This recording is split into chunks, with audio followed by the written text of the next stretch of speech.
Avery, whose show is this?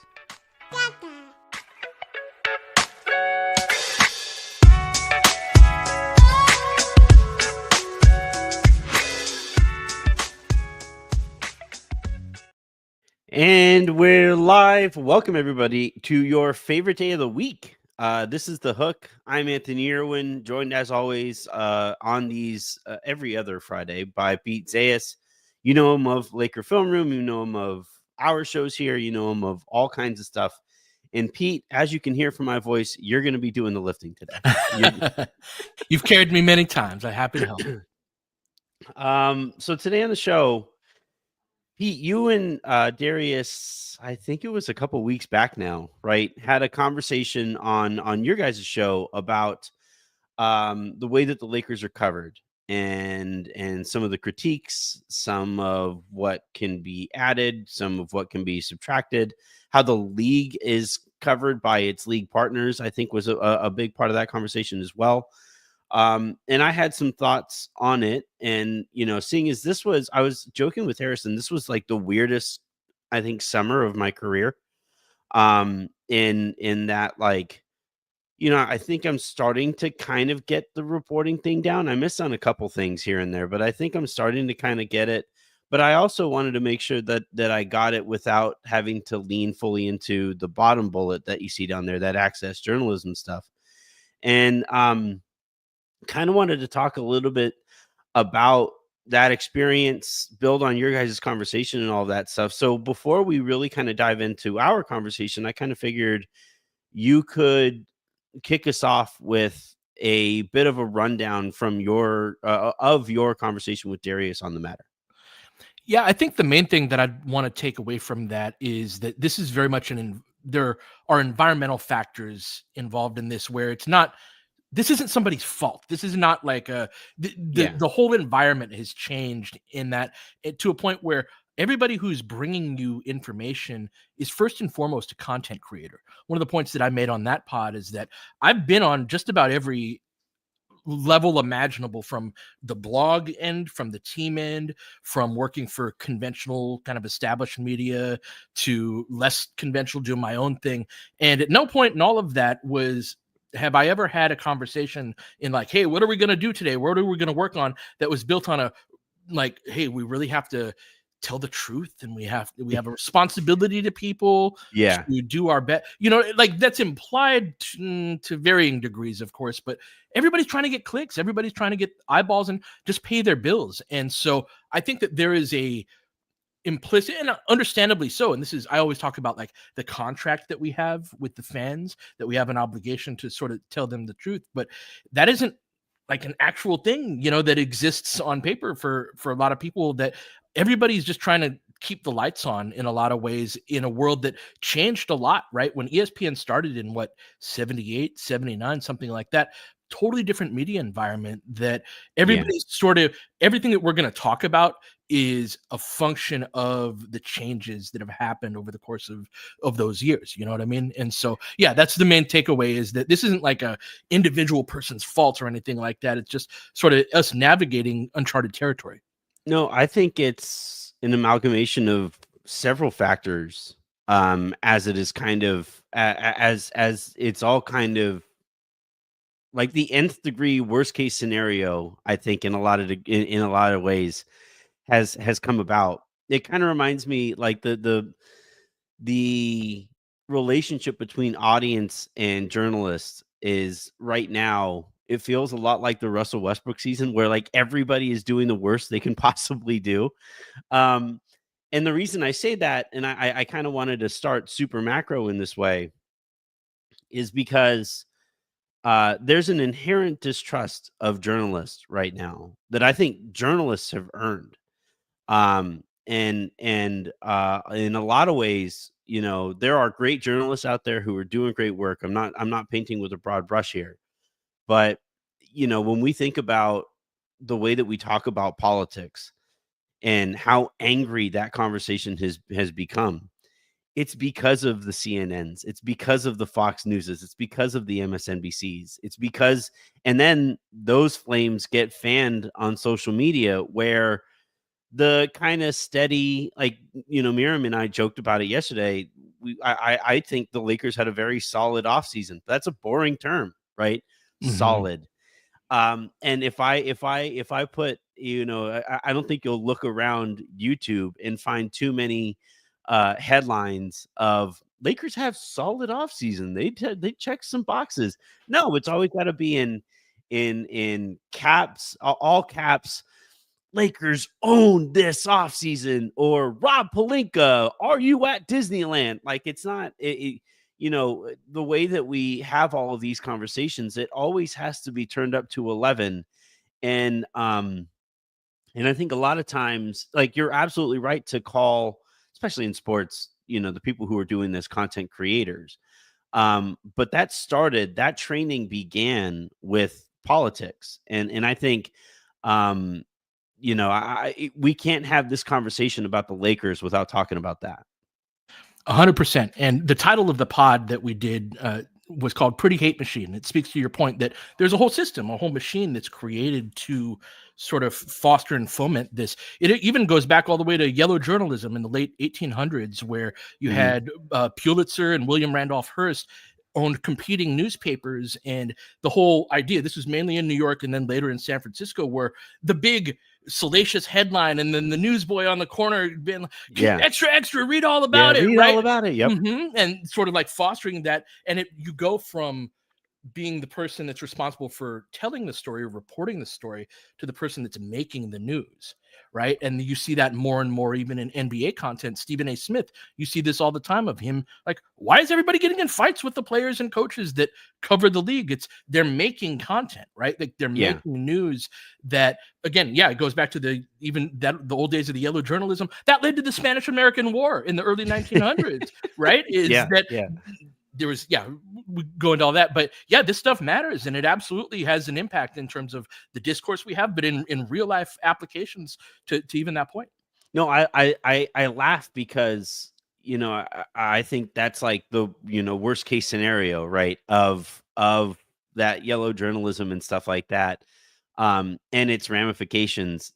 If it sets off a war, we did something wrong, you know? And I kind of, to kind of bring this zoomed back into the Lakers.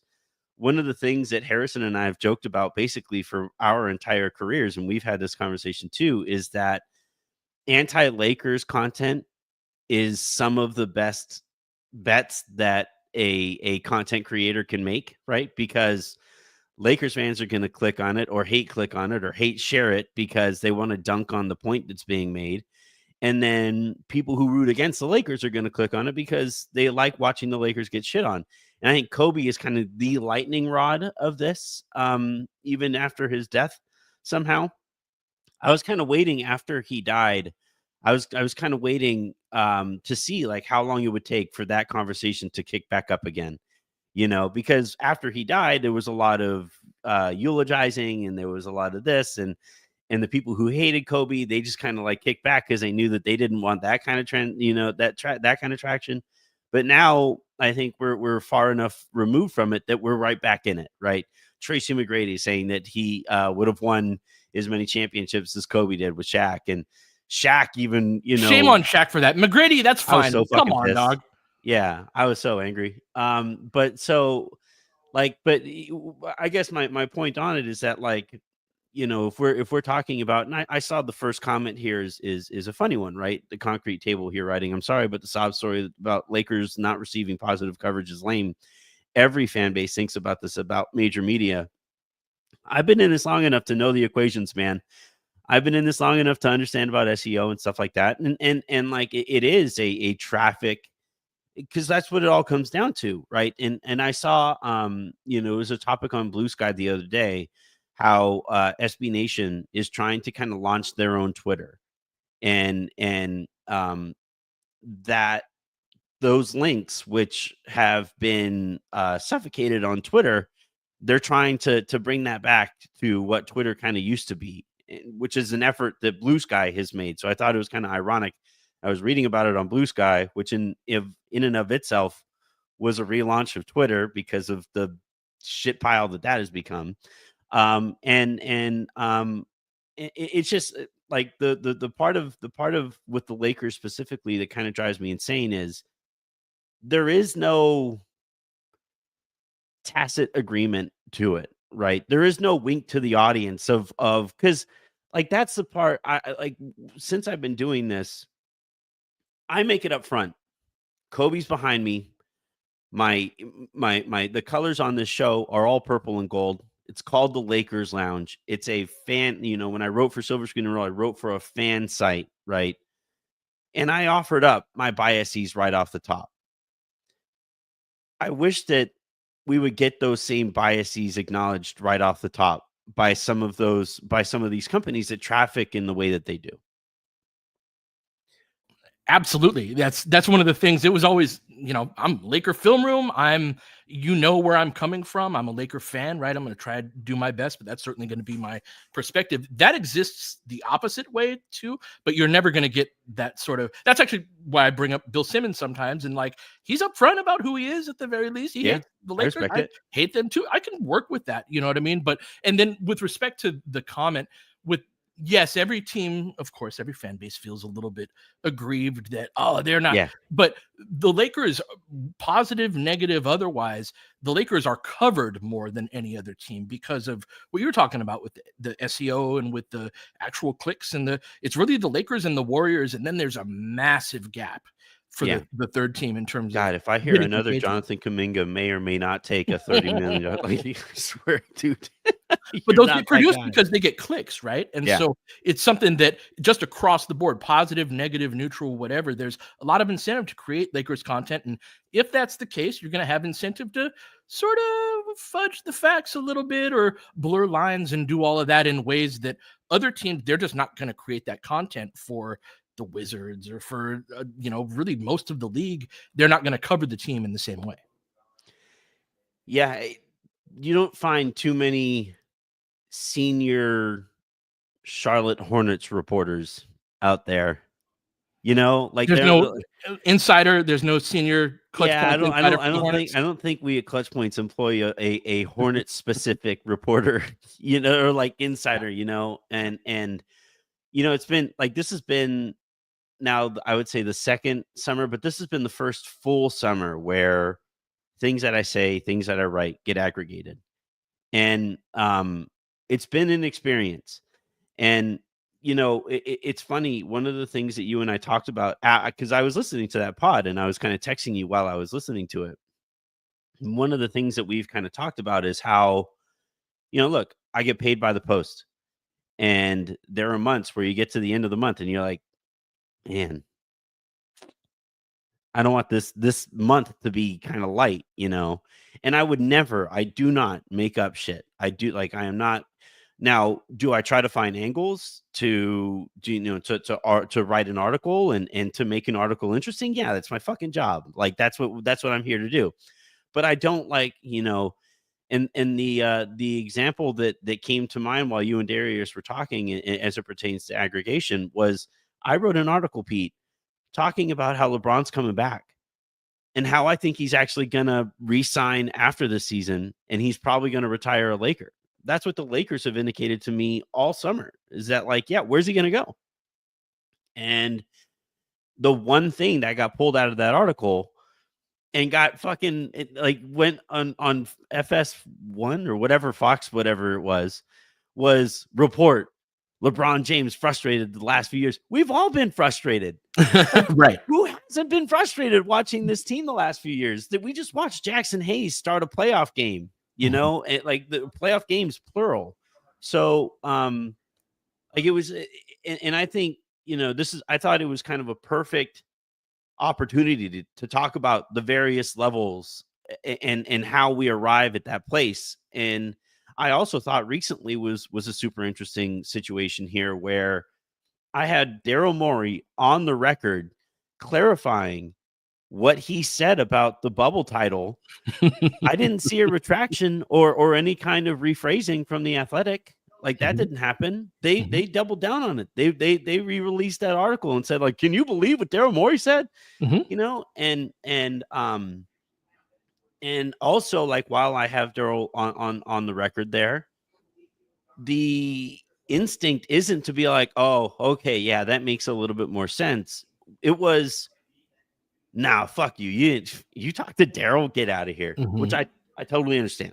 Mhm. I really do, because it is ridiculous that he would talk to me on the phone. But still, like, I think between those two situations, I thought it gave us a insight, or kind of an ugly look behind the curtain Mhm. as to how things get aggregated, audience tendencies, and all the various levels involved here. We'll start with the LeBron thing, Mhm. and this summer has been fascinating, Pete, because it's been actually a pretty boring summer by LeBron standards. Like, a Mhm. couple subtweets potentially.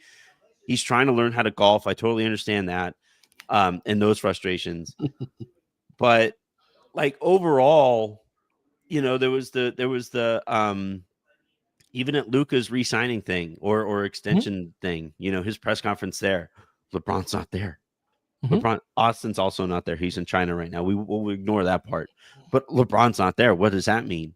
And it was just like, this whole summer, I want to know, like, how you've kind of sat back and taken this in, knowing the stuff that you know about that situation, Yeah. having been worked in the Lakers organization before, and then also, knowing the way that I kind of operate. Mhm. Like, at any point, like, I know we were laughing at it together, but, like, you even texted me like, hey, you have Daryl Morey out here giving clarification. Like, what has Mhm. this summer been like for you, watching all of this nonsense kind of play out when it was mostly a nothing burger? Yeah, no, it's been super interesting to watch all of that play out. Yeah, I was cracking up with the Maury thing and all of that, but that is it also speaks to the level of communication on that one in particular between like the media and the front offices. Like, not everybody has a guy that they share info with. Woj retiring, I think, is a backdrop to all of this, in that Yeah, Woj, like, in terms of the intelligence and how teams would get their message out, because Shams has more of an agent background in terms. yeah, I'm not gonna act like Shams doesn't have team connections. Of course he does, but in terms of where he came up from, much more of the player side than Woj. And so, how does if a GM says, "Wait a second, that's not true," and by the way, this happens all the time, Anthony, from the team perspective too. Imagine you write that article, right? It mostly has an entirely different point, but they take this one little part from it and make it be another thing. That happens from the team perspective all the time too, and it's actually created somewhat of the alienation that exists in the first place between the media and the teams, in that yeah, it's like, hey, there's actually not a lot of value in going out there and clarifying things. But yeah, there's a great deal. This was the point that I was making earlier with respect to the LeBron thing, of sort of reporters trying to make news rather than break news and share something, because Clutch released the statement early on in free agency about LeBron's perspective, and that's been pretty much it. That said, I don't want to act like it's not nothing that LeBron didn't yeah. show up, that he hasn't tweeted or said anything publicly about any of the new additions. That's different from previous seasons, right? Hmm. He's always communicated a certain level. Hey, looking forward to playing with you. That it remains to be seen. But this is to your point earlier about how solid doesn't sell. Like, we don't know yet. Remains to be seen. Nothing to report on that front. That doesn't sell as much either. And so this is Yeah, to the point of that it's not even anybody's fault in particular, but there are pressures. And we always joke about August being a month where you got to just come up with stuff because nothing's particularly happening. And so, yeah, there's all these pressures and incentives to act a certain way. how did you take that? Let's go to that Clutch statement. How did that land on your doorstep, or on your table? It was an interesting opening salvo that I thought that they, wanted to get their perspective out there, but the fact that it wasn't really followed up by anything, or hasn't been followed up yet. And if LeBron wanted a buyout, he'd really want to get it over the course of this summer. And so your point that you made in that article, I don't think he's going anywhere either, for sure. But yeah, it was one of those things. It was like, this is interesting. I wonder what, if anything, will follow that. And so, in the absence of that, like, I don't know, it's easy to project your thoughts onto LeBron and the situation. I think that this is the first time in his There's an career. entire industry born of that. Mhm, mhm. And the silence allows this big old vacuum for us to do that. Like, Yep. LeBron hasn't tweeted anything, he hasn't said anything. What must he be thinking? Well, I think dot dot dot. And so here's mine.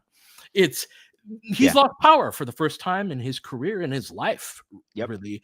That, I mean, that's a seismic event in Lakers and NBA history. That's the king that's had the longest reign throughout NBA history. That this is the first time that that's not true. And so that whole idea, I was talking on the pod with D today about a peaceful transfer of power and how we celebrate that in politics, because it doesn't always happen.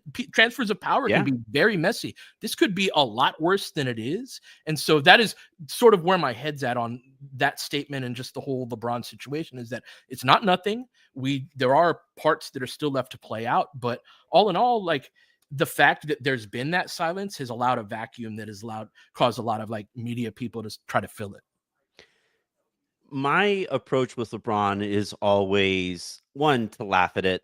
Like I'm always gonna laugh at his attempts at like the subtweet, because I just think thinks he's a lot smarter than us, and I don't necessarily believe that to be the case all the time. It's like a little heavy handed sometimes, is what I'm trying to say.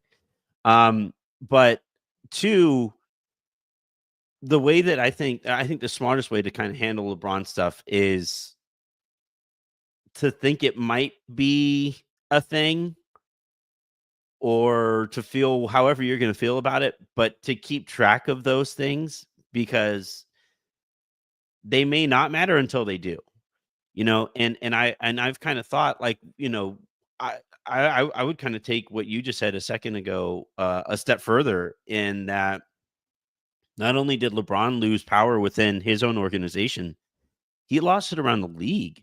Because when Clutch releases that statement, I thought, like, my initial thought was, oh, okay, they're greasing the wheels to ask out eventually. That was my very first inclination on there. And then what I was kind of blown away by was how few teams were like falling over themselves to line up their assets to put together a decent LeBron trade. And actually, what wound up happening was a lot more teams were saying, "Yeah, we would love to obviously have LeBron, but as a buyout." And that was wild, Pete. That's so far removed. And I'm in our Discord, I made the joke of the Squidward missing out meme, right? Where LeBron is Squidward there, and he's looking at Giannis and Jokic and Mhm. Luka as like the guys that the league is like trying to position themselves to be able to acquire or pair up or whatever. And like, this is the first time that LeBron ever in his life says jump, and everybody's like, yeah, I don't know, I haven't stretched yet. You know, that's crazy to me. That was absolutely nuts. So I actually think, and this isn't source. This is speculation on my part, but I've actually thought that this summer, and how quiet he's been, it's kind of been him kind of figuring out the universe he lives in now, the world he Totally lives agree with in. this. Totally agree with that. Yeah, that wasn't this again. This is a new thing for him. That like, somebody asked me, "How do you think LeBron's feeling?" And I do think there's an element of being a little staggered, right? A little disoriented. That I don't think it's necessarily permanent. And I think Luka plays a role as well, and just everybody else. LeBron has inspired so many people, so many Lakers. Has been such a great leader over the years. But everybody needs inspiration. Everybody needs to be coached. Everybody needs your teammates to help inspire you back. That's one of the great things about basketball, is there's a synergy to it. It's not just a one-way street. And so I think as part of that, I would love for Luka and just the team in general to put an arm around him, proverbially or otherwise, and be like, hey man, let's go. Let's go kick some ass together. Let's be great, and let's do something here. That I feel like we always expect LeBron to be the leader and the bigger man and all of that. That he's done that plenty, but it's understandable that he's feeling some type of way right now in a new paradigm, that I think it's incumbent upon the people around him to like help pick him up a little bit. And again, I don't know where he's at all, but if there is a certain sour feeling, it's not entirely on him. Like, he's been great for us, man, and he's been such a rock and Yeah. stability. Like, give some back, you know? Yeah, I was kind of disappointed when Rob said, like, if LeBron would like to, if there's a chance that LeBron would like to retire with us, then that would be great. It's like, I would have liked a more definitive, we want LeBron to retire here. And like, Harrison always makes the jokes. He made it on the show forever ago, and it was like, it to me, it's like the one of the best LeBron takes ever is that he's an only child. And if you look at stuff through the prism of that, like, sometimes that really kind of shows itself out. And I made the joke yesterday with Miriam. I don't know why that was so weird for me to say, but I have 2 kids, and when Miles was learning how to walk, Avery was there doing like somersaults in the background. Like, look, guys, look what I can do. And it just this summer has really felt a lot like everybody's focus, and especially organizationally, is like everything was dedicated this summer to getting Luka to sign that extension. That was priorities 1 through a zillion. And then then it was like, put together a roster that Luka would like. Get guys that Luka would like. Get guys that would help Bill Duffy convince Luka, this is the place to be. Hi, Jackson. And then like with while all that is going on, LeBron has been like, wait, that's been me this whole time. That's been like my entire career. They drafted Shabazz Napier for me, and I just think a lot of this has been, and anyway, to kind of bring it back to like the media aspect of this, I've always thought that like rather than look at situations through a human prism, the instinct throughout, especially like national coverage, has always been, well, what's the furthest I can take this take before that's the incentive, man. LeBron like, lashes out and says like, no, that was bullshit, and like, I don't know. I've always kind of, I've always been kind of drawn to the human stories of sports. And to me, LeBron is a really fascinating character in all of this summer in particular, because what he's going through is a very human thing to go through. And I've been kind of frustrated by the conversation surrounding it, rather than consider him as a human being. It's always been like, no, he's got to be the central figure of this industry of Takeitude. He's one of the gods. He's one of the basketball gods, and he's not going to be treated like a human a lot of times as a result of that. This was similar to Kobe in the way that Kobe would get talked about, and that's just part of how it is. But no, I very much agree that this is just a new situation for him that he's navigating for the first time. And, it's August. He's away for a little bit. Like, give us some time. Yeah. Let's talk about the audience's role in this too, because it's a thing, sports are covered a certain way because audiences click on certain things. And like over the course of the playoffs, one thing that I was kind of tracking and keeping an eye on was the amount of traffic that like Legler breaking down a game or why a series was swinging away that a series was swinging. The amount of traffic that generated compared to the amount of traffic that like Stephen A. Smith generated from like picking fights with people.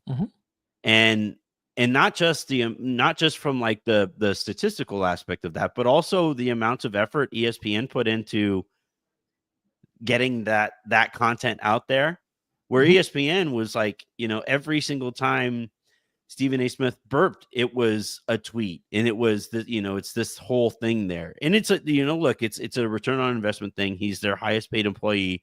They're going to try to squeeze every dollar out of him, every click or every impression out of him they could possibly squeeze. But to me, if I was the NBA, I'd be like, hold on. Are you in the business of Stephen A. Smith, or are you in the business of the NBA? Like, what is your actual goal here? And I would actually have that conversation with Stephen A. Smith too, because he's the face of ESPN's NBA coverage now, especially since Woj has retired. He's the face of all of this, and he gets to decide who goes on First Take. He gets to decide, like, guest spots and topics and all that stuff. What are you in the business here of? Are you trying to help us grow the way that our prior, and I think TNT is guilty of this as well. Are you in the business of trying to help this thing grow so that you can grow with us, or do we matter to you? And I think the NBA's treatment of TNT, they can't treat ESPN that way. ESPN is just too powerful.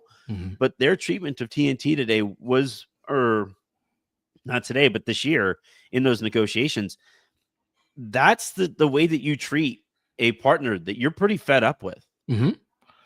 Yeah, no, I with ESPN, I've felt like they've needed to take coercive action toward ESPN, and really, as much of anything, it's a phone call. It's the relationships that Adam Silver has with the executives at ESPN.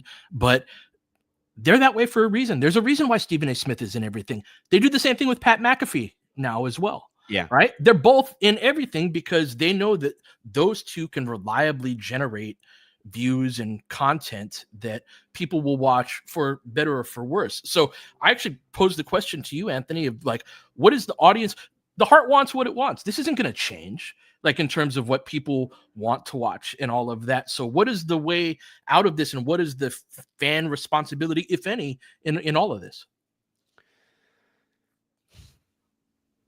Man, long sigh for those of you who are listening in the in the morning. But to me, it's like, what do you want this to be? Do you want the NBA to be professional wrestling?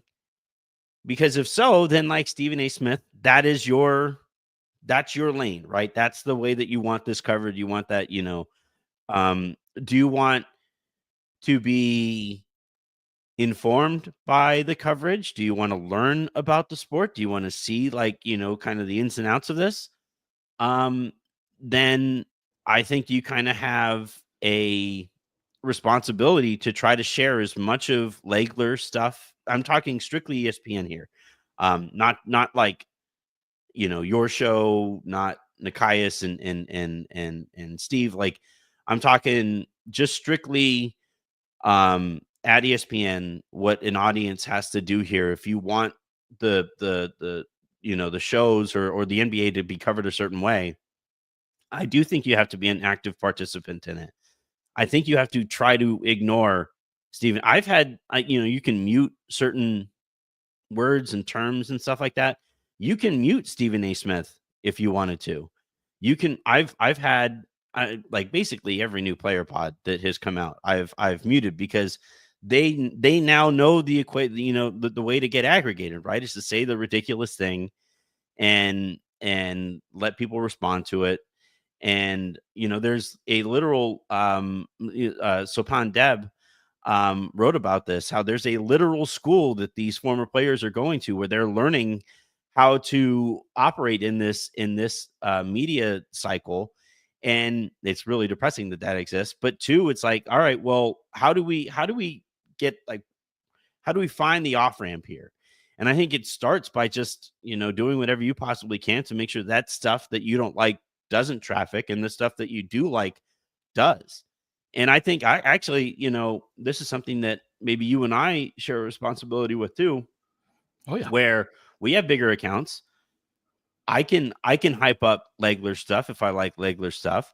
And the reason that I muted Stephen A. Smith as a term on Twitter was so that I don't react to it. So I don't respond to it. You will not see me sharing their videos and stuff like that, because to my 30,000 and maybe like 13,000 of actual followers that I have, and the rest being bots, but to those people who do follow me and do interact with me, I don't want to share that nonsense. So like, I do think there's a bit of a responsibility that the audience and we play here. How do you feel about that? Yeah, I think the best thing that you can do is support the people that you do believe in, that do provide the type of coverage that you want. You vote with your views, with your eyes and all that. And there's always going to be a level of interest and desire for the salacious stuff, the stuff that makes you go, oh, they got in a fight, right? And all. And I don't want to, I don't like pitting it as sort of like a Legler versus that type of thing, because a couple of things. I think there are a dozen different ways to cover basketball in an entertaining way, of which the hardcore film breakdowns are one, but they're just one. It's not all of this has to be a super serious, but what it has to be is popular, right? Like, one thing that people would always say, when I was on Twitter and I was first starting out, is there was always this like, oh, well, that is what people want. People don't want all of these. It's like, well, my stuff's getting a lot of traction. I'm getting a lot of followers. There's obviously a great appetite and desire for this type of coverage, but it requires a certain level of like short-term versus long-term investment that I think that ESPN and institutions like that's a great point. Yeah. They have a hard time sort of like building up a long-term type of type of setting like that for somebody who does that type of Yeah, they don't breakdown. like long-term return, right? They Yeah, want like mhm. if They want that's they're it. Yeah, they aren't really into the Roth IRAs out there, right. they're more interested in the GameStop type of return. Yeah. But look, as evidenced by the market, sometimes you get burned that way, Mhm. and I think their NFL content, I think look, I think the NFL is like a perfectly packaged sport. It is 17 one-game sample sizes over the course of a season, and then you have event after event after event after event, and then the biggest fucking event, the Super Bowl. So I think, it has its advantages too, but I think also the way that it's covered and the Mhm. way that they trust their audience is part of why the NFL has just grown and grown and grown and grown. And I think you compare that to the way that the NBA has kind of spun their wheels in the mud over the last 4 or 5 years or whatever. And I think there's a line to be connected there. How much of that is the difference in emphasis of promoting your teams versus your star players? Because that's a key strategic difference between how the NBA and NFL really tries to promote their sports. NBA much more so. There are a couple of premier teams, of which the Lakers are one, that'll get that, but it's far more player focused. And I feel like in the NFL, nobody goes like, "Oh, this is a small market matchup between these two teams in the conference championship." No one cares. It's two good ass teams, right? Whereas Yeah. in the NBA, there's sort of the hand wringing over that, and then the way that manifests itself on the morning shows and the way that it's covered, it becomes all of this LeBron versus Steph, LeBron versus MJ for the billionth time in a row, that they stop, like, it becomes more bankable to do that than the long-term investment of the younger star that isn't going to get as good of ratings in today's episode, but they're going to be in the league 5 years from now and still a star. That, yeah, there's just like that lack of long-term investment. But I'm curious your thoughts on just like the investment in players versus your Team versus teams. star. Yeah, yeah. Yeah. I think it plays a role, but I think there's a way that you can kind of bridge that, and get the best of both worlds there, where because it is a real strength, Pete, that we get to watch NBA players. We can see the emotion on their Their face, faces they're right there. Mhm. yeah, it's like they're basically wearing pajamas in front of us, and like and we get to see, like, one of my favorite things to note, um and it's funny, the guys that actually I think we see this the most often with are kickers in the NFL, because every time a team is like driving with a couple minutes to go, either in the half or in the game, they always pan to the kicker. Just kicking into the net and all Yeah, that. it's kicking into the net, or they're like watching the game. And I'm always like, if they're kicking into the net, I have a pretty good feeling that kicker kind of knows what he's trying to do there. But if I look over there and they show the kicker and he's not quite kicking it, I'm like, oh, dude, how do I live bet against this kicker on whatever he goes? And but like that, we get that, Pete, with every play in the NBA. We Mhm. get that. Somebody steps to the free throw line. You watch Giannis play a game, and the first free throws that he takes in that game, you're gonna know what kind of game he's gonna have there. Or Mhm. at least it was like that a few years ago, where he stepped to the line. And if he took like the 12 seconds that he would sometimes take and then he bricked it, I'm like, oh fuck yeah, he's not driving Mhm. today. The Mm. Lakers got a shot Mhm. against him today. Mhm. And but those are things that, like, you don't really get. So I think you have to find a way to lean into that. Yes, yes. But what where I think the NBA, a trend that they needed to nip in the bud a lot sooner, and they never really did, Mhm. was this notion of getting the extension with the intent to be to immediately ask for a trade. So like, I remember when I was growing up, if a player wanted to leave, they would be a free agent and they would sign as a free agent somewhere else. And Mhm. that was perfectly fine to me, because now it's kind of tough because you technically sign your contract with the NBA. You don't sign your contract with the league. You're a contractor in the NBA. So if people are going to call me out on this, they can call me out on this. But right, like when when NBA stars started signing these super max extensions with the intent to ask out within the next year, that's when I thought things were going to go, a little squiggly. You've got to And provide a I, way for them to leave, though, Anthony. If like they've basically legislated free agency out, where yeah, they financially incentivized you, so it's like what you don't get to pick the team you're drafted on. You've got restricted free agency, which is ridiculous setup from a yeah, player perspective, right? They it's basically an got you oxymoron. for It's not, it's ain't nothing free about it, restricted right? free agency. Restricted and free is an oxymoron. You're right. So they've got you for 7 years, and then they put this. If you're any good, they put this huge financial incentive in place to stay with a team. Like, when are you going to actually be able to pick? You got to give the players the right to pick where they want to Oh, work I at agree. some I point agree. I through don't their like the career. extension policies. Like, Right. this isn't me blaming the players for this. I'm blaming Mm. because what they've tried to do is they've tried to legislate parity, and I just don't think there's a way that you can do that in a sport where you have 5 guys on the court. We've had It's 7 different champs, 7 it's years in a just row. impossible, I huh? mean, they've done okay this decade. They've had what's that 6, 7 years in a row without Yeah, a but like repeat. some of it was, you had the COVID, the Lakers won the championship in COVID, and then they started the next season like 3 business days later. So it was like, I think that might have played a role in the Lakers being a little tired by the time they got to the playoffs there. Sure. I do think that this CBA is kind of evening things out a little bit. And I think a lot of it is like me just kind of getting used to this new world that we live in. But getting here was rough because you did have a lot of these situations here where it's a lot more it draws a lot more traffic. Talking about one of 82, when you're talking about a regular season game, talking about that game, you and I hosted Locked On Lakers together. And one of the things that some of the advice that I would sometimes give to new hosts when they were coming onto the network was like, look, you're going to talk about the game, but you also got to try to make your content somewhat evergreen. So you're going to talk about the game, but try to link it to some longer form narratives that you Mhm. track over the course of a season, because otherwise nobody's going to listen. Nobody's going to go back and listen to your show there. And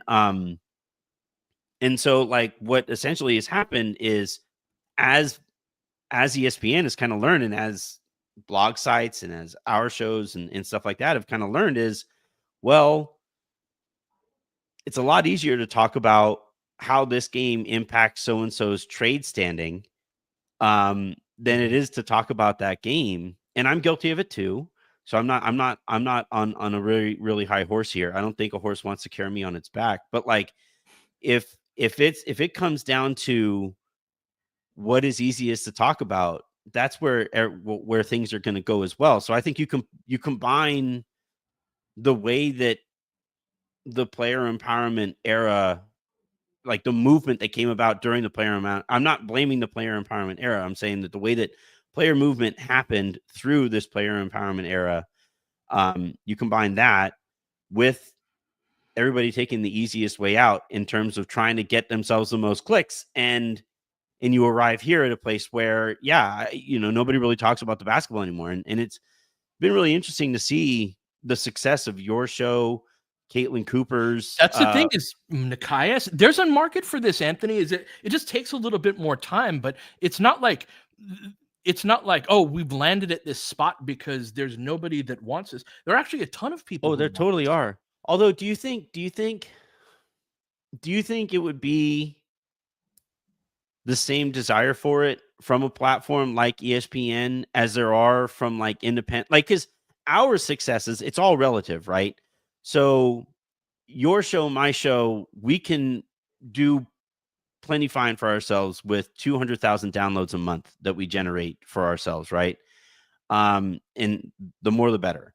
Yeah, they're a whole different ballgame. ESPN can't define their success with 200,000 downloads a month. That's precisely why they can't change. You can't, after an institution gets to a certain size and level of being entrenched, they cannot fundamentally change into something other than what they are. And they become so, this is part of the point that I was making about everybody's a content creator now, and that there's a ton of pressure on those institutions. Think of their overhead compared to our overhead, what it costs to put on a show, right? They've got all of these salaries, these physical locations, sending people out to different locations all over the country, all over the world, that they've got to be able to keep the lights on and produce. And so they have to land on these different strategies that it's like, we know there's not a lot of space for experimentation and like, that didn't really work, but we tried 10 things, 8 of them failed, but one of them was really good, one of them has potential. They don't really have a framework that's set up like that. So it is supposed to actually pop up from our world and that type of thing. And then, but what I think we've seen has also been an incorporation into like there are way more film room type of segments and that type of stuff. Do you get royalties from those film room? I don't. I actually had an opportunity at one point to franchise that idea and all of that. And I actually don't want like the last thing you hear when you listen to my pod before I say what's up, Laker fans, is you don't have to do things for money anymore. Correct, right? It's sort of like part was of that Shaq, right? Oh, Shaq. Shaq. Yeah. And he was saying that because he has more money than God at that point and didn't need it. But that's the last thing you hear on my pod in part. Super ironic though, because he has done every commercial under God. Yeah. He'll endorse anything, right? He's like, I don't have to, but I sure want to. Sorry.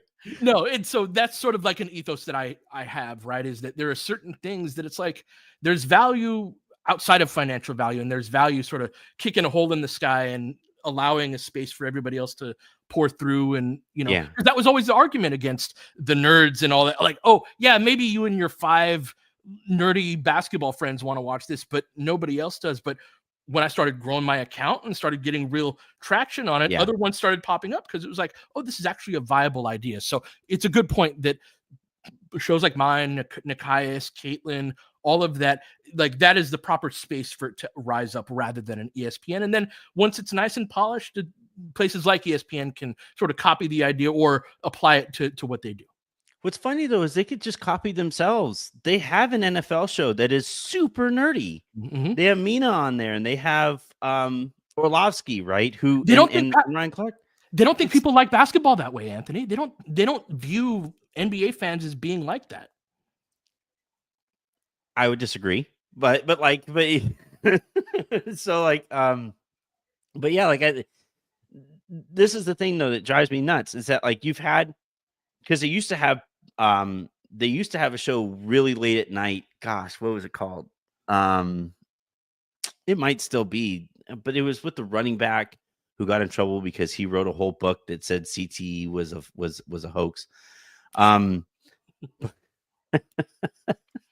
But like it was him and Ron Jaworski. Help me out, somebody in the chat. Mm-hmm. Like whatever that show was, it was always late at night, and I used to love.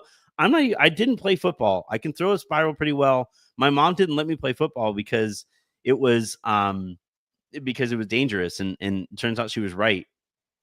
And but even still, like I just love sports, and I love the competition of sports. I love the intricacies of a sport, and I used to love sitting up there. It would air super late at night, and they would go super nerdy on like why hitting the A gap here mattered rather than the B, and what the running back did to set up the A gap here when he was getting the ball. It was so awesome, and I loved that stuff.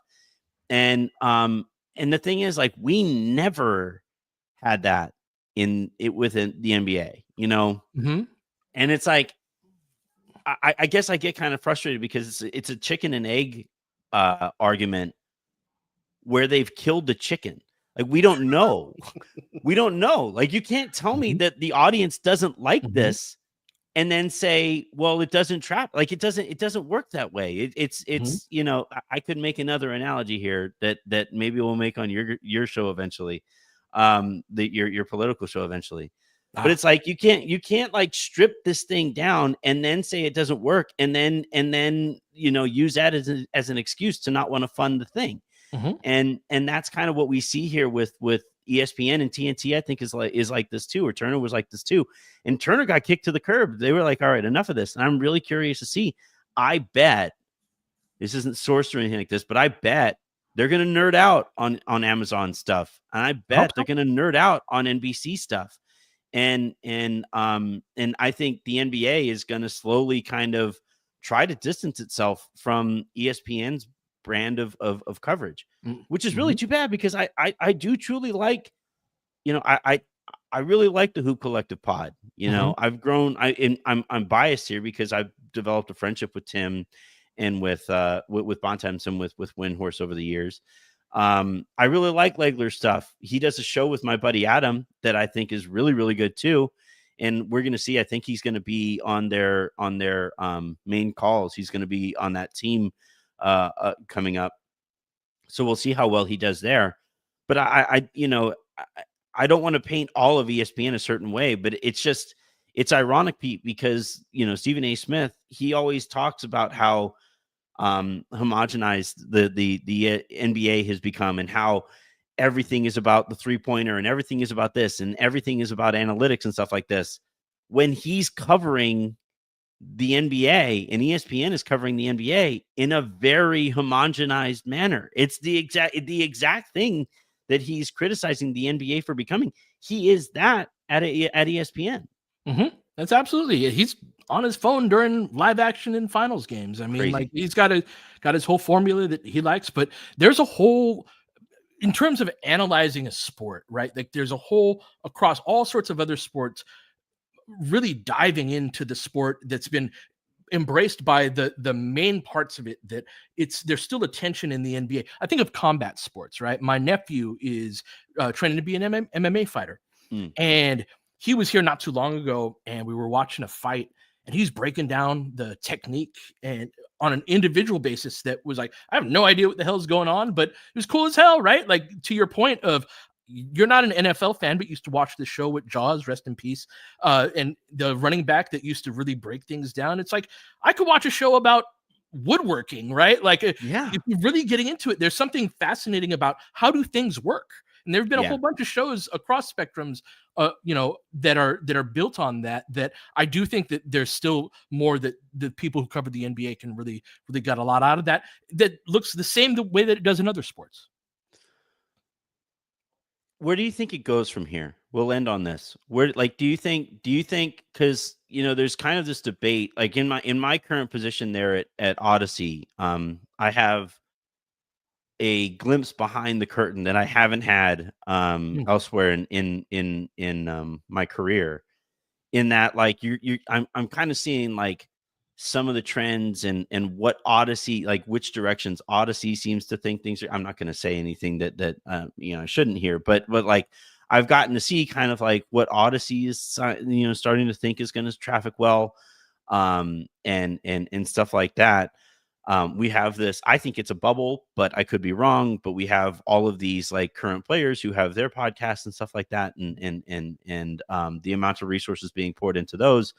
I'm biased because of my own anecdotal evidence here, but I'm always going to believe in the local podcasts that you're a fan would want to tune into, because they want to hear just about their team, and they want to hear about their team from an expert or somebody who cares about it more than the people that they would typically hear about it, and all that stuff. So I'm always going to believe in that.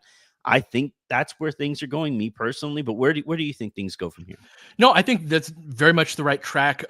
You and I, and maybe just a little bit younger, but not much, are the last generation that really grew up with ESPN and sort of smaller media world where all of us got our information from the same couple of spots. And so we're, even at our age, we're conditioned. We're used to sort of just turning on these shows I don't know. When I used to get ready for school, I'd have ESPN on in the background and listening to it becomes happy part of hour your back habit. in the day. Yeah. It becomes part of your habit and all of that I think people younger than us just didn't grow up with that, or too much younger than us, or didn't grow up with that as much. And it's going to be a matter of picking your favorite content creators on YouTube, on IG, on the different platforms that you're on TikTok. And so all of these spaces matter, right? And that's part of what's cool about it, is like, how does an individual combine with a platform and combine with a sport? You can have really dozens and dozens of different types of very successful people, I think, that are able to cover the league in a different type of way. So I think you're going to just continue to see an increase in that online space, and there's going to be a lot more just like platform specific type of creators, where they're big on TikTok. They try to snip it out into shorts on YouTube as well. But they kind of have like their own little lane that I think there's just going to be more and more of that. Yeah. I think corporations are going to struggle a little bit. I think independent content creation and independent content ownership, I think is always going to be the kind of future from here on out. So to those who were just kind of starting out, that's always my advice: is start a show, put your name on it, own it, and do it. Like there's no substitute for getting reps in, doing it. Like follow what you love, because the only thing that can be special about it is how it reflects off of you, right? Like what is it that you have to say that is different than what you and I have to say, or all of the other people but you really have to be true to yourself and pursue that in order to be successful. Very hard to copy someone else. Yeah. The audience is going to learn really, really quickly if your heart isn't in it. It's impossible to fake that. And we'll kind of see where that goes. We have one quick super comment here, which means we get to play the most important clip on the show. Appetizers and sushi making me hungry again. Genie was failing before Braun and now has failed upwards with Luka. Ballmer has constantly invested in his stars and gives them a chance to compete. That's why the coverage has been different. Okay, so backstory here, Pete. While we've been talking, there has been a pretty extensive conversation within the chat about the coverage that the Lakers get and the coverage that the Clippers get. And this is a topic that I talked about the other day in a mailbag episode. And one of the things that the Clippers have done is, I'm not going to go so far as to say that they've weaponized it, but they have practical applications of PR and people that they employ solely to get improved positive coverage and analysis out there, right? I'm not saying this is just what Lee does, but Lee Jenkins is one example of this. They hire other people who, like, if you go and you're credentialed to a game, they have people that just shoot the shit with you. And the entire point is to gather intel, see how people are talking about them, see if they can impact the way that people are talking about them, all of that stuff. And I think those efforts have been realized in a way where I do think, the Clippers get a little bit friendlier coverage than maybe they should, given that they haven't accomplished anything. But the other thing that I would say, the other side of that coin, is that the Lakers don't participate in that basically at all. And one of the, the golden rule of PR is, if you don't tell your story, you allow somebody else to tell it for you. And that's why idiots like me get to, hop on here and say whatever I'm going to say about them. And they'll get angry at the way that I tell the story. And it's like, look, if you would have participated in the story before I told it, then we could have maybe, come to a greater understanding of the story. And I would have told a version of it that would have maybe painted you in a better picture or put you in a better light. That's not necessarily how it's always going to go, but you give yourself a chance. What are your thoughts on the Lakers Clippers debate that's kind of going on within the chat? Yeah, so that's certainly that paradigm exists of the Clippers very much investing in getting a positive narrative, and the Lakers. And while I was with the team, I promise you, I have mountains of text messages and emails, like paragraph upon paragraph, on why it is a bad idea to just ignore the right. And so this is something the Lakers are just starting to a little bit more actually reach out to people and be like, actually, no, this is a little different than how it got reported. And all of that. That said, their point that every year, so the question says Ballmer is constantly invested in his stars and gives them a chance to compete, and that's why the coverage has been different. I think there's validity to this. I would say, though, that it's a strategic mistake, and what I mean by that is, I think the right thing for the Clippers to do was actually blow it up instead of paying Harden. The Harden deal, their initial one, is really the first point where it was like, look, because their fundamental problem is they're building around stars that cannot hold up. And that constantly they've made a series of short-term moves that feel good for that year, but they don't control their draft from now through the end of the decade.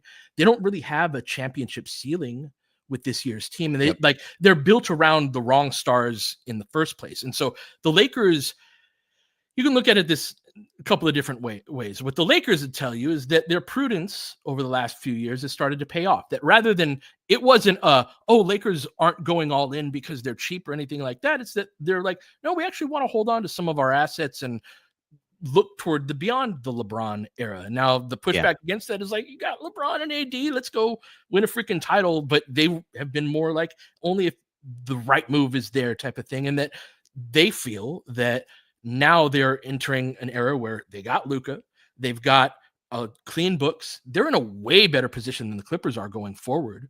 And so, like, are the Clippers, like, do they deserve better coverage as a function of making those short term, let's win 50 games every year, but sort of have a ceiling that's pretty decently below a championship caliber team and not the flexibility to get out of that? They're sort of stuck in a place for a while. That's my pushback against that. I want the Lakers to win championships. I want them to be able to compete. And I think that the position the Lakers in with Luka and clean books is just way better than the Clippers are in from a long-term perspective. Do they capitalize on that? I don't know.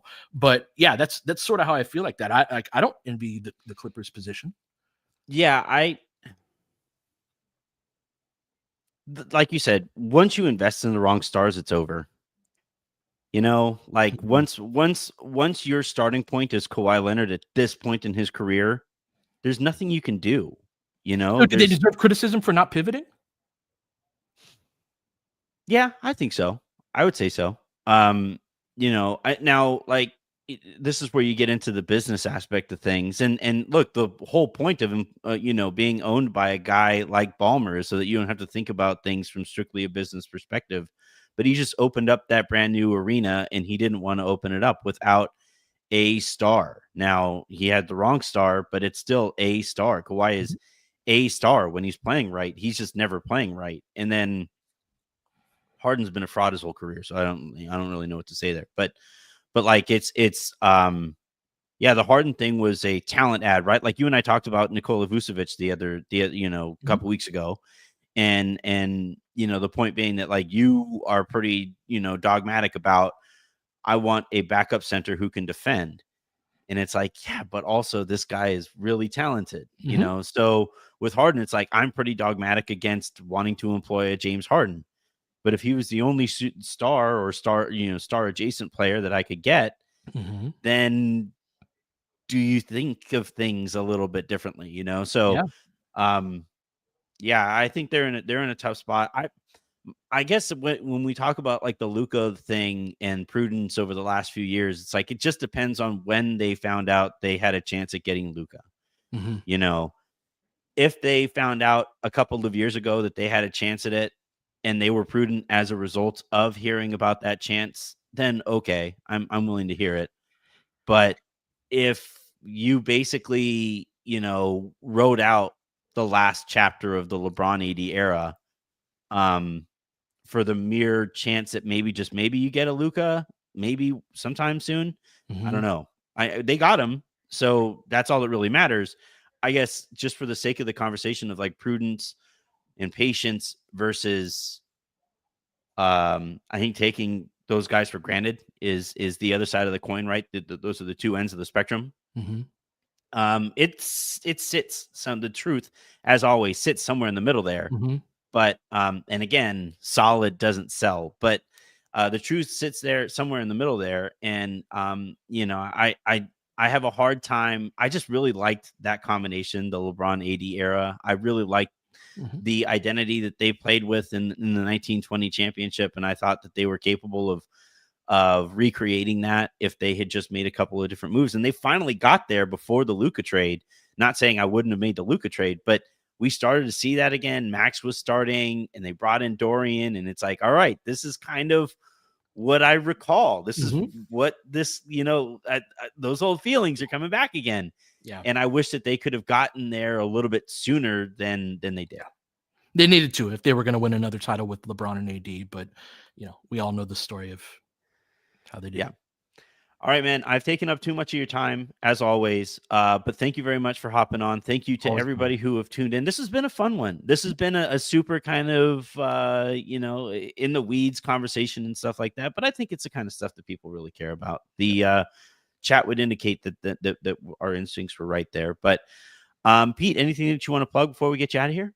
No, just that this ongoing conversation about media literacy and the information that we all intake, it's one of the most important conversations that we can have, even beyond sports right now. Oh, just absolutely. The information that we all operate off of is one of our most important resources. And so just continuing to talk to each other about it and to discuss ways that we can just sort of see things with clearer eyes in a very polluted environment. I think, and again, I don't want it to be a finger wagging, this person's bad, that person's evil. If only they were gone, Yep. this would be better. It's not that sort of thing, but I just want to say this is a super important thing. I'm going to be starting a pod that's very much built around this is one of the central themes soon. So really glad. I'm always happy to have this conversation with you. Yeah, I'm excited about that project, and yeah, agree 1 zillion% that there is a lot of money in tearing us apart, and it's the most cynical thing I think Yep. of most cynical development of my lifetime is how much money is spent on just making sure that half of the country hates the other half of the country, Mm-hmm. and it doesn't nobody benefits from it. So yeah. All right. On that note, have a great rest of your weekend. Make somebody else's. I will be back with you guys again on Sunday to record the typical Sunday mailbag. So get your questions in the form of a 5-star review to iTunes or hit me in the Discord mailbag area. You can follow Pete, as you can see there, at Laker Film Room, at Anthony Irwin LA. Hit that subscribe button, hit that like button, and we will talk to you again on Sunday. Thanks, Pete.